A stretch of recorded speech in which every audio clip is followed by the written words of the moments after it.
Our analysts indicate it could go a heck of a lot higher than that.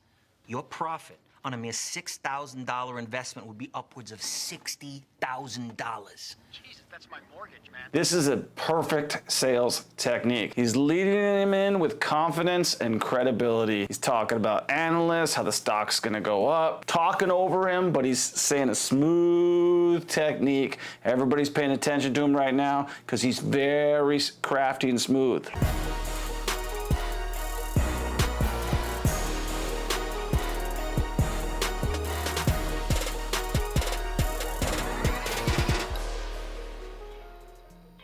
In today's video, we are going to get into the top sales scenes in television, in the movies, and we're gonna go and find out how realistic are they from a professional like myself who's been selling themselves since 2001, possibly younger from the years of Burger King and possibly younger from the years of Red Robin, trying to upsell people, trying to get things sold. So we're gonna look at these scenes, I'm gonna react to them, and I'm gonna give you my feedback, whether they're real, whether they're fake. Life is not just like the movies. Hi, Dr. Jacobs. This is Chris Marlin over at JT Marlin. Marlin? Right. This is a great movie. Boiler My Room. associate tells me you're interested in one of our stocks. I will call her back. He's putting him on speakerphone. MSC sounds like it might be interesting. Yeah, this is a good way to close someone. So a good sales guy is always going to put everybody on speakerphone. He wants to go in blinds. Volume here. So a good sales guy is always going to want the phone cold. He doesn't even want to know who's on the other end. That's how I want the call. And they want to just see, because sales is not about actually selling something. It's about selling yourself. So let's listen up. If you want to miss yet another opportunity here and watch your colleagues get rich doing clinical trials, then don't buy a share and hang up the phone. Well, hold on a second now. I didn't say that. I just want to... Fear and uncertainty sell. Did you hear that right now? Fear and uncertainty and greed. He used all of those. All your colleagues are getting rich while you're going to miss up on another medical trial. He's hitting them right where it hurts. We'll talk about it some more. Honestly, Doc, I don't have the time. This stock is blowing up right now. The whole firm's going nuts. Hold on, let me open up the door to my office.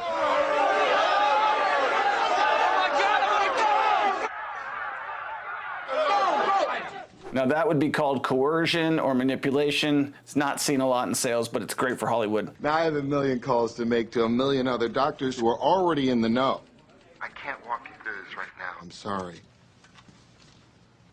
Okay, let's do this. Now, since you're a new account, I cannot go any higher than 2,000 shares. I'm sorry. 2,000? Are you nuts? That is way beyond what I was thinking. 2,000? Listen, I'm curious. Why can't you sell me any more than that? All right, so definitely fear of missing out here. Guy wants what he can't have. So he leads the sale with, because you're a new account, I can only sell you 2,000 shares. From the person who's receiving that message, they're like, well, why can't I get more than that? Even if I didn't want that to begin with, why can't I have more? Fear of missing out. Let me show you several percentage points on this small trade, and then we'll talk about doing future business. That sounds good. Give me the 2,000 shares. Done. You sure you can't do any better on this one? I'm sorry, Dr. Jacobs. I can't. I'm sorry. Oh, all right, we'll start with this trade then. Great. I promise we'll swing for the fences on the next one. Do you want that confirmation sent to your office or your mansion? Very funny, Mr. Marlin. Jordan Belfort, The Wolf of Wall Street. Wait, sorry, that was Boiler Room. So we were just watching Boiler Room. It's not with Jordan Belfort. About a bunch of guys getting rich in the stock market, and the head guy ends up being a total scoundrel, and they're doing a Ponzi scheme, selling a bunch of crappy stocks. It is one of those things that does not really happen in the real world, but does happen in the real world, meaning that, like, the sales techniques that he used are very common sales techniques. You want to let people know that there's a timeline. You have to give people a timeline that they're gonna have to take action in. Otherwise, there's no timeline, there's no fear of missing out, whatever it is. That type of stuff just innately breeds people to want what they cannot have. People want what they can't have. Just look at your children. They want what they can't have. All right, so the next one we're getting into is The Wolf of Wall Street by Jordan Belfort, acted out by Leonardo DiCaprio. This is a great movie, and from what I understand, it's very realistic. Let's go through and see how realistic these sales techniques are. Something just came across my desk, John. It is perhaps the best thing I've seen in the last 6 months. If you have 60 seconds, I'd like to share the idea with you. You got a minute? Name of the company, Aerotine International. It is a cutting-edge, high-tech firm out of the Midwest awaiting imminent patent approval on a next generation of radar detectors that have both huge military and civilian applications. Now, right now, John, the stock trades over the counter at 10 cents a share. And by the way, John, our analysts indicate it could go a heck of a lot higher than that. Your profit on a mere $6,000 investment would be upwards of $60,000. Jesus, that's my mortgage, man. This is a perfect sales technique. He's leading him in with confidence and credibility. He's talking about analysts, how the stock's gonna go up, talking over him, but he's saying a smooth technique. Everybody's paying attention to him right now because he's very crafty and smooth. One thing I can promise you, even in this market, is that I never ask my clients to judge me on my winners. I ask them to judge me on my losers because I have so few. And in the case of Aerotime, based on every technical factor out there, John, we are looking at a grand slam home run. Okay, let's do it. I'll do $4,000. 4,000, that'd be 40,000 shares, John. Let me lock in that trade right now and get back to you with my secretary with an exact confirmation. Sound good, John? Sounds good. Great. Hey, John, thank you for your vote of confidence, and welcome to the Investors Center. Yeah, thanks a lot, man. Thanks. Bye-bye.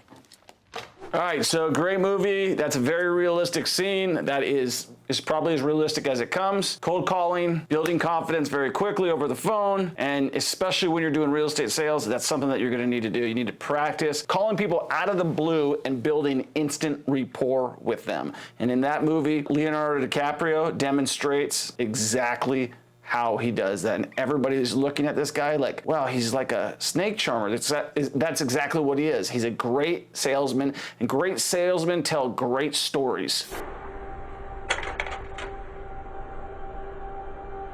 Teddy told me that in Greek, nostalgia literally means the pain from an old wound.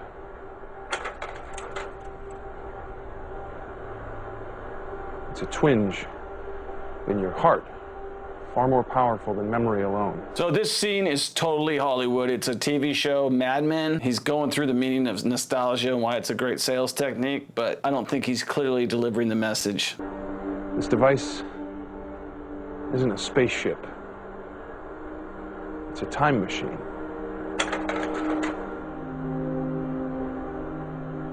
It goes backwards and forwards.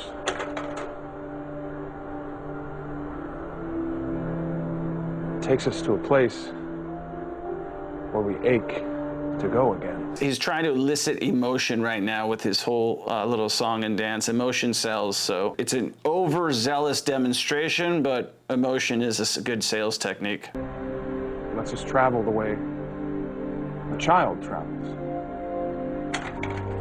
Round and around, and back home again.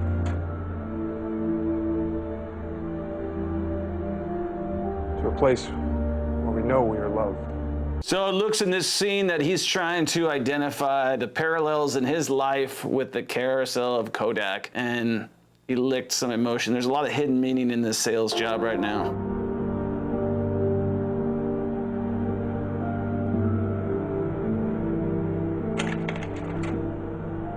And looks like he put his wife and all his family out there, so now everybody's crying. What's that smell? A cologne? No. Opportunity. No. Money. Oh, okay. I smell money. Okay. Chris. God damn it. Sorry. Now, I haven't seen this movie yet. I don't even know what it was. The last one was Mad Men, a TV show, but this looks good. It's starting off really good. This is your basic mortgage bond. All right? The originals were simple. They were just thousands of AAA mortgages bundled together, guaranteed by the U.S. government. The modern ones are different. They're private, and they're made up of layers of tranches. The highest level AAAs getting paid first, the lowest rated Bs getting paid last, taking on defaults first. Now, obviously, if you're buying Bs, you can make more money, but they're a little risky. Sometimes they fail. Somewhere along the line, these Bs and double Bs went from a little risky to dog shit. I'm talking rock bottom FICO scores. No income verification.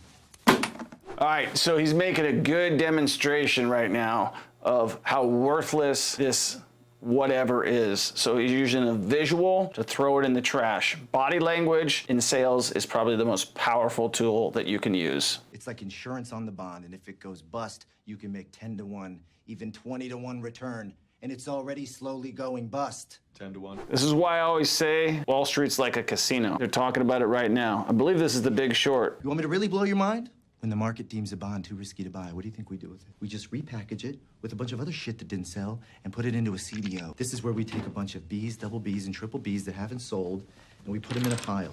So I really like this visualization of selling. It makes a great sales pitch. If you ever can give people a visualization, it's going to help them get to what you're trying to sell. So what he's using right now is he's using Jenga to show how worthless what he's selling is and how they're repackaging it. And this kind of goes over the whole element that happened in 2008. They're talking about how everything was packaged up and sold. And they're just demonstrating to use sales techniques with visualizations and objects. A's, 0.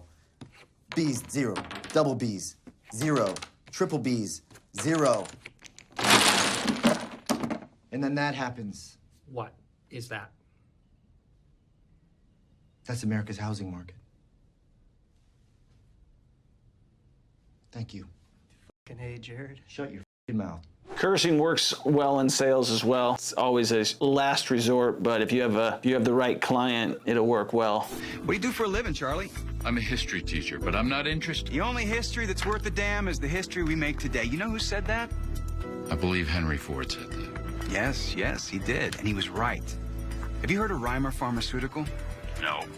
Of course you haven't, because your job is to teach. So I really like that most of these sales videos are about stock companies that have gone totally bust and about the economy getting rocked because, as I've told you guys before, stock market is a big casino. So generally there's a slick salesman on the other end of that casino. You know when you don't buy a stock?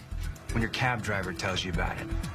Now, if you'd known about IBM before the invention of the microchip, would you have bought in? Of course. So he's getting set up right now. Obviously, he's under some sort of a sting or something like this, but he's being relatable. He's relating like what the guy could miss out of. Would you have bought Microsoft? Would you have bought, Tesla? Would you have bought this company, that company? Making sure that he knows that he might be missing out on an opportunity. Look, I pour over 1,000 pages of scientific, technical BS so I can make you rich at $3 a share. Let's start small, okay? 1,000 shares. I double that for you next week, and then we get serious. Sounds nice, but I'd have to ask my wife. Your sale just died, rookie. Mr. Fairweather. Okay, so a little bit of coaching going on here. They're being set up by the FBI. The guy's showing off for his friend. Little does he know, he's being stung. Fear of missing out. We'll start you with a little bit, gain your confidence, and hit him with the old... If you invest with me, the only question you'll have to ask your wife is what kind of hardwood floors does she want in her new house? So that line is actually a ripoff, I think, from like another movie. I think it's like Wolf of Wall Street. So life comes down to a few moments, Mr. Fairweather. This is one of them. He's good. I'm in, but let's make it 5,000 shares. Thank you. I'll transfer you over to one of our girls, and she'll take your information. So that's it.